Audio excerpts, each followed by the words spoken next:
This is Hip Hop 50, DJ Despair Ezzo, man. We're doing the Hip Hop 50 anniversary on December 22nd, and I'm very honored to have DJ Bunny and Len Bowen, a.k.a. Shades of Black, Scotch. Man, we could go back, but let's start with, how did you get into hip hop?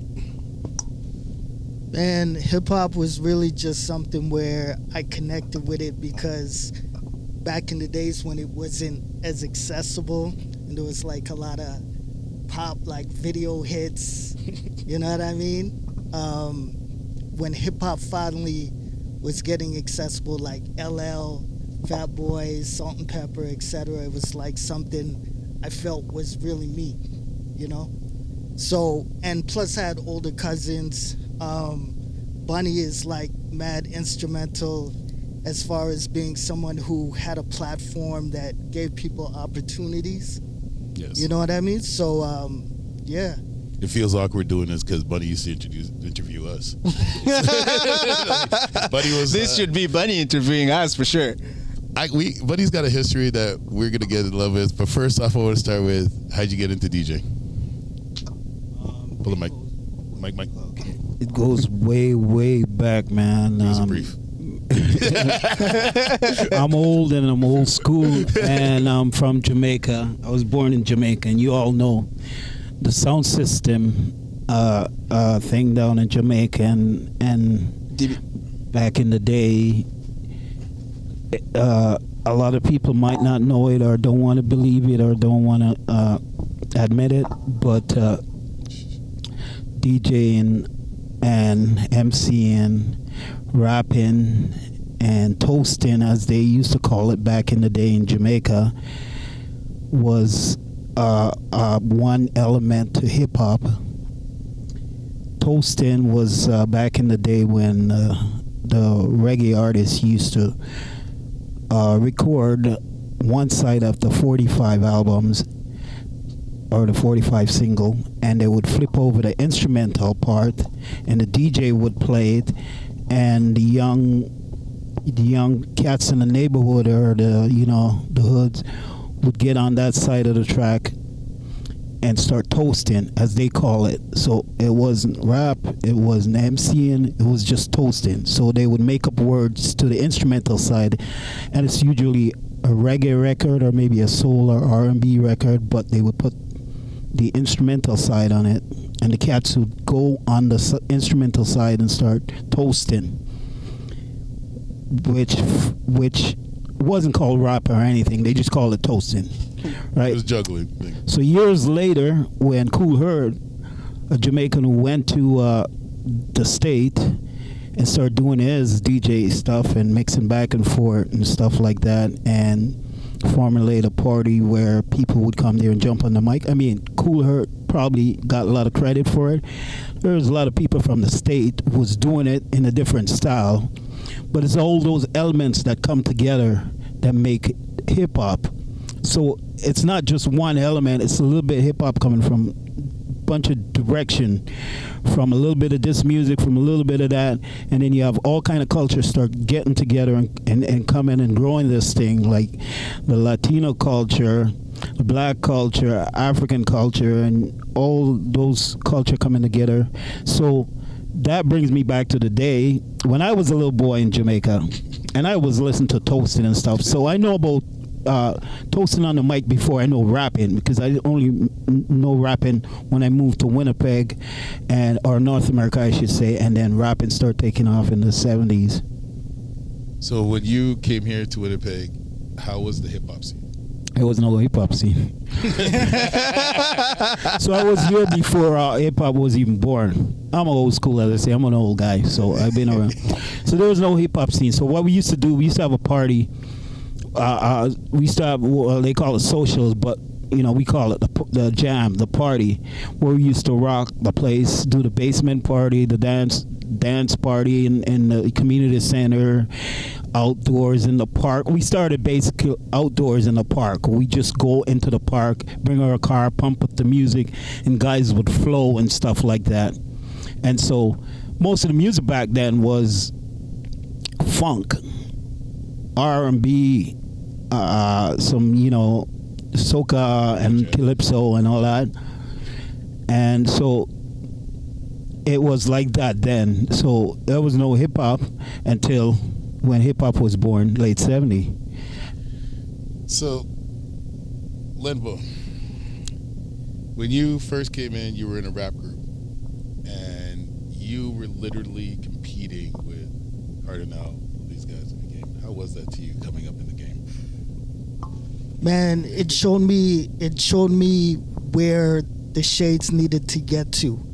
We got a lot of opportunities probably before we were ready for them, just because the music was actually stronger than our stage presence and you know, all of that. So you get to Toronto, you're playing these showcases, you got Ghetto Concept, Cardi, Choclair, you know, Tara Chase, you name it. Oh, I remember the solo. And they're organized. And Despair actually backed us up for one of our biggest shows ever in Toronto. You know, so he knows exactly what I'm talking about. We were in the room. I'm standing next to Leonard, and Chris, at the time, his leg wasn't working because, you know, he broke his leg. So we had to get him a chair and stuff. We did our set. Okay. After we sat down, we see these lights flashing. And we're like, what the hell's going on? Alien voices coming down and all this stuff's going on. And one by one, Cardinal, this, that. We're just like, how the hell are we going to compete with this? Then Moodruff jumps on after, and the whole place went poof. And we're just like, okay, wow, this is hip hop. Like, So basically, we did our thing. We got through the set. Socrates was there. All of them, you know, they showed us love.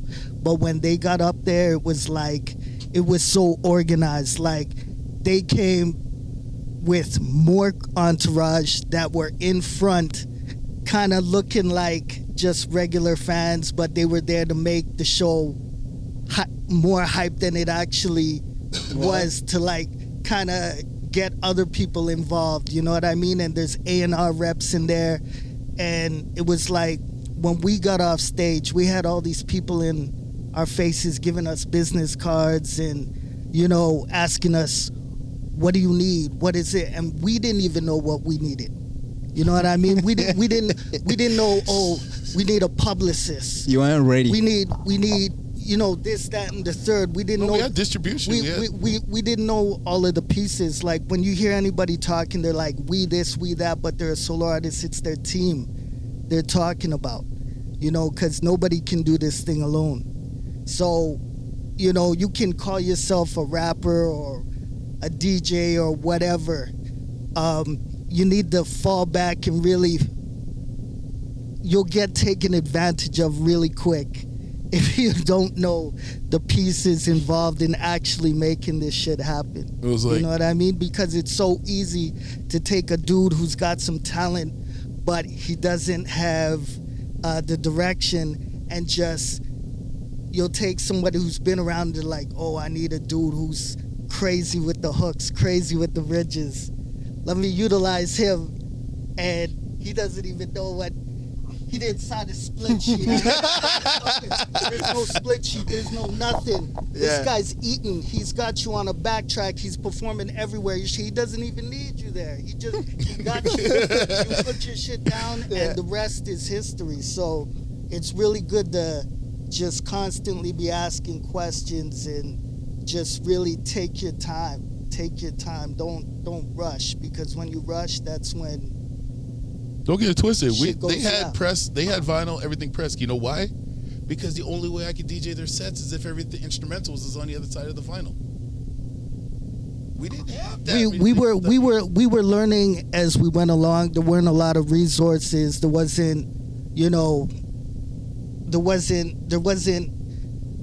Bunny came way before us. Like, I'd be in my dad's whip, listening to mixtapes that Bunny made.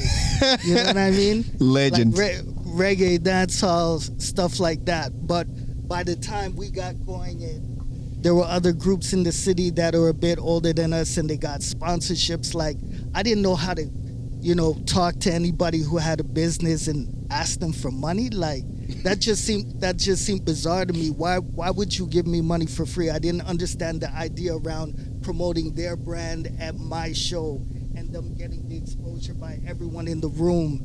Like just little things like that. Like you just got to know all these things to make sure you can monetize off your art. To that note, how's the future looking for you?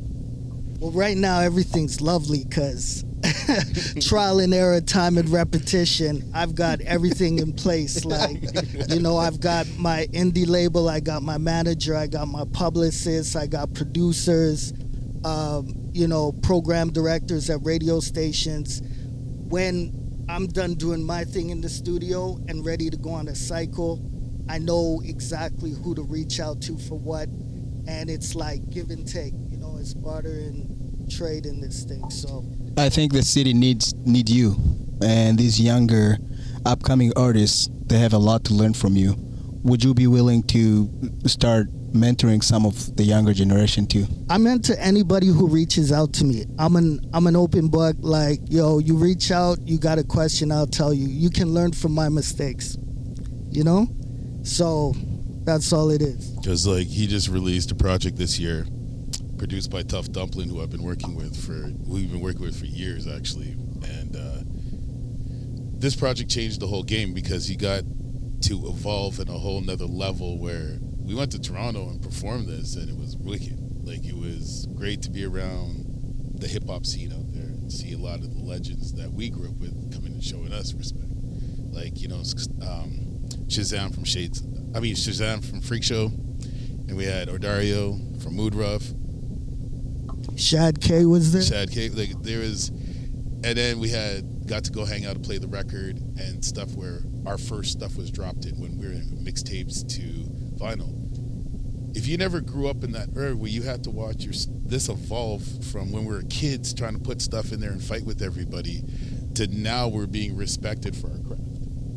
To that note, DJ Bunny, you've been a legend in the music industry for a long time here in Winnipeg, and I think you've seen all the generation. You've played with so many people, including me and most of the artists probably. So what would you say the future look like for this new hip hop that we're seeing in the city right now? It looks good. There's a lot of opportunities out there. You got to go look for it. And as Len say, you got to reach out to people who's been doing it before and been doing it for a while and have some success, or who's just doing it on a level steady from day one. You can reach out to people like that. Don't be selfish. You don't think there was a time when people think everybody was, or it could have been going on where everybody was jealous of everybody. It's still going on. It's still going on a little bit, but it's more open now. And don't be that person. Just reach out, network, work with each other. All as a group, we get along better and we learn from each other, pick up from each other, and express what you got and share. I mean, don't give away your secret, but share whatever you can share with people. And if you can help them move to the next level, it works back in your favor too. Because when they move ahead, they're gonna remember, hey, he got my back. And when I was coming up, so anybody could branch out, and sometimes it's the right place and the right time, or the right producer, or the right dude in the right place, and not necessary because you have something over that artist, or that artist have something over you, but it's just that you in the right, like the talent in Winnipeg. If we were living in Toronto or New York at that time, we would everybody that I know in the business in Winnipeg would have been doing good because of the stuff. Got on TV and gave us a life. Yeah. We're all on TV now because of you. He was on Channel 11. No, you know. Okay, that's what I'm saying. 11. He created a platform. This guy was the one who had the green screens in the background. Everything before this even made sense. Okay, him and my brother. We have a few guys. These guys, go look on his Facebook. I mean, on his Facebook and stuff. That's there. YouTube. Bunny, you give yourself less credit than you deserve. I think I'm clap a on laid that, back man. guy. I don't like. You literally was the Yeah. first person to go Yeah. and shoot a video on Broadway. Yeah. Yeah, so let me give you a little bit of what is the history. Like, yeah, like he said, I'm humble. I like to stay in the background. I've been a DJ, but I never liked the spotlight. That's maybe why I was in the background, the DJ, but there was nothing going on for hip hop when hip hop was start picking up and getting the steam. It was like all the bigger city was doing good. The Toronto, there's a few big names coming out of Vancouver, but everybody was passing over Winnipeg, and you're from Winnipeg, nobody or whatever. So we had this platform where on Access TV Channel 11 gave us a spot to do whatever we want. So I was like, we were gonna do a kind of variety show, but focus on hip hop. So we started doing the show. This is years ago. I'm going back to 1990. So this is hip hop has been here for a long time. So we just take our platform and up and coming artists or people who wants to get into that kind of music, because this was a rock and roll town back then. It was just rock and roll. Still is a rock and roll town, but because hip hop is so big now, hip hop take over, and we have much more young artists who are into hip hop. I mean, we still got the rock and roll and all that, but that's what we were focusing back then. We were just focusing on getting that new music at the time out and showing Winnipeg got the talent too. So all those other cities didn't pass us over or look to us. And the amount of hip hop that come out of Winnipeg over the years, I'm telling you, man, some good stuff. Nobody had nothing on us. We had our own style, but we were doing stuff that if Puff Daddy had came here back then, we would have some big names. You from had Winnipeg. Chris Knight and Capone on your show after he dropped his first cassette. That guy was like the happiest dude in the world when I saw that. He was the first rapper to actually put his music on cassette. There were certain people who were the first ones to do certain things, and Bunny was like how I am to the game now. I learned from Bunny and my dad and a lot of the guys, but Bunny was the one that he loved it, but he didn't want to be around it. He was always like technical. That's why I like being around Bunny in that aspect, because radio is where we really liked it more than anything. Being in a club is fun, but then you get to a point where you're in a club and who's really playing your records? These guys' records and stuff. Yeah, that was the thing with Winnipeg. Like, there was a hip hop scene, but then it was like a niche thing. Like, people who were really just into that would come to the shows, and then there were dudes who knew you did that, but you'd never seen them at your shows. You'd see them at the club. It'd be like, I did my show, all right, let's go hit up the club and see what's popping over there. That's where all the girls are at, man. It's just a bunch of dudes in here, we finished doing our thing. But it got to the point where Cardinal, he busts on with the show, and we realized that, hey, you can make a record that can actually, a Canadian artist can make a record that can get play in the club. So then everybody got caught up with that for a minute, trying to make a record that'll get played in the club and kind of just not staying true to yourself. If that wasn't you, it's like dudes was just trying to do something to get love from people that didn't give a shit to begin with. So it's kind of like,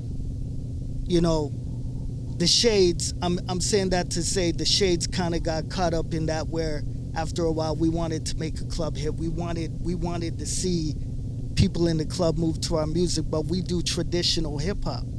That's what we did. That's who we were. And when we went back to that, we were more successful.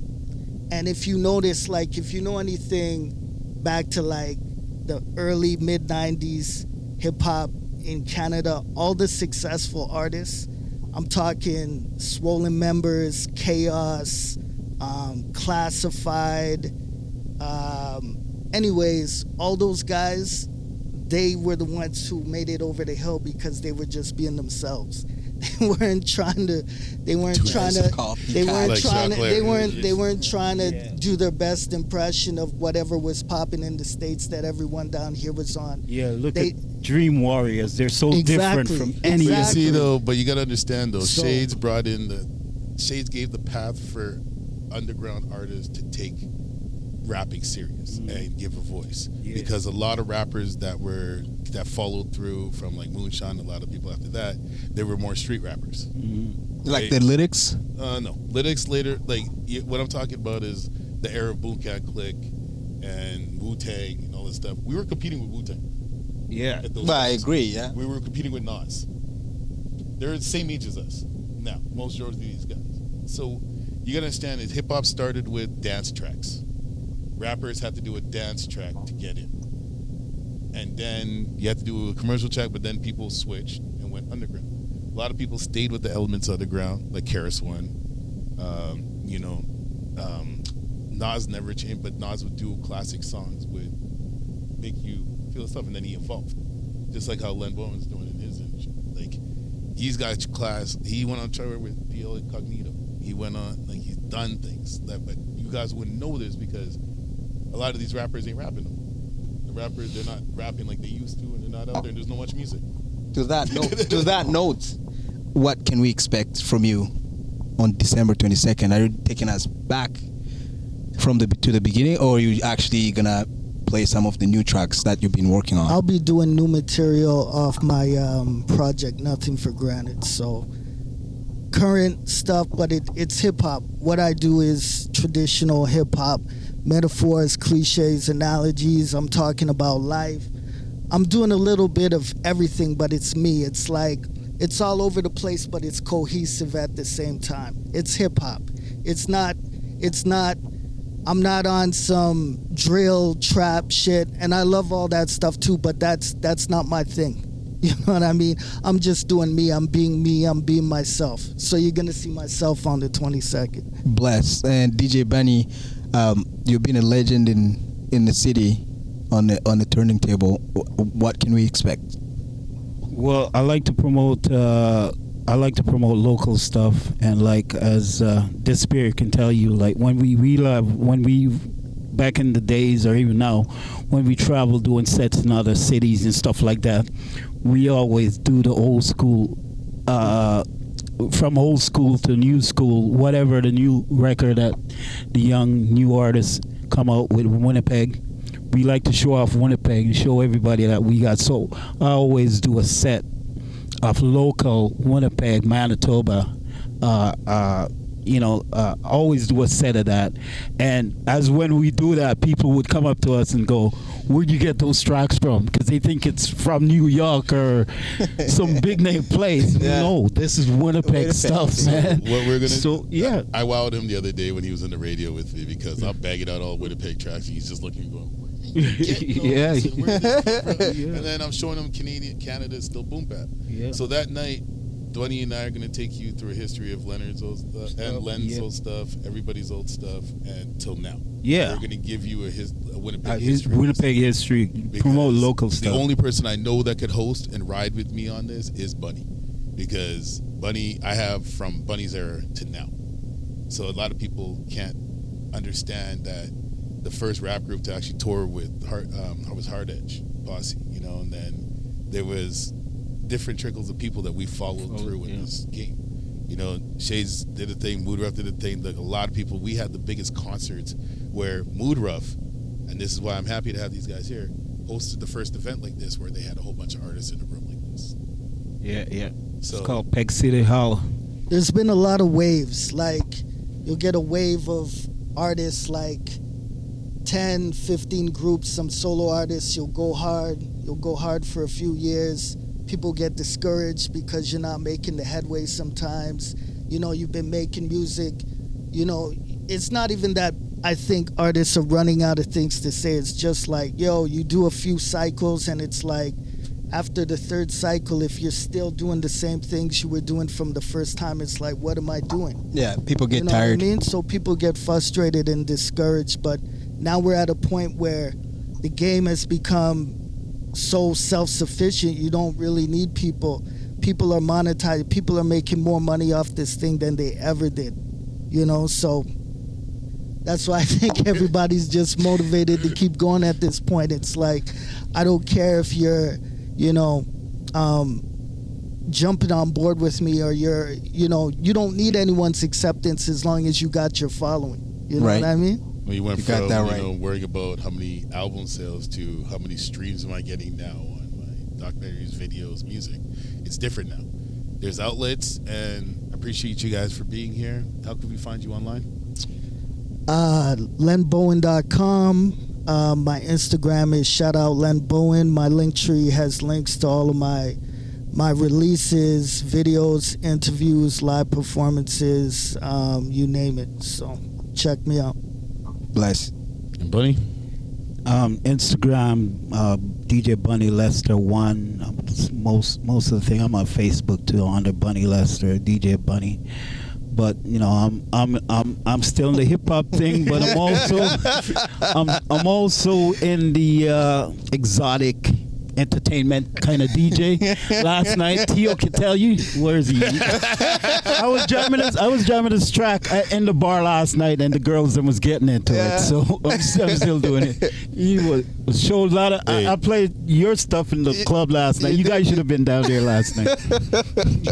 No, we'll plan that for sure. You see, this is what I mean. All different elements of hip hop, from strip clubs to boom bap clubs. I covered the whole base. If you got music that's good, it's going to be somebody. Yeah, anybody hit me up, man. You know, a lot of the strip club always break hip hop music. That's a lot of the big name artists in the state make hip hop music and try it out first in the exotic business, and those are the music that, like Snoop and all those Atlanta connection and all that. That's where they try out those music first, and that's how it spreads. So if you all have your music, send it to me, or hit me up and say, hey, check this out. I love playing local stuff. I love putting it out there. So yeah, I want to spin it everywhere I play. Thank you so much. To that note, I want to say thank you so much for Len and for DJ Bunny for being here. It's a pleasure and an honor, and the city is watching. They're waiting for you on December 22nd. We definitely.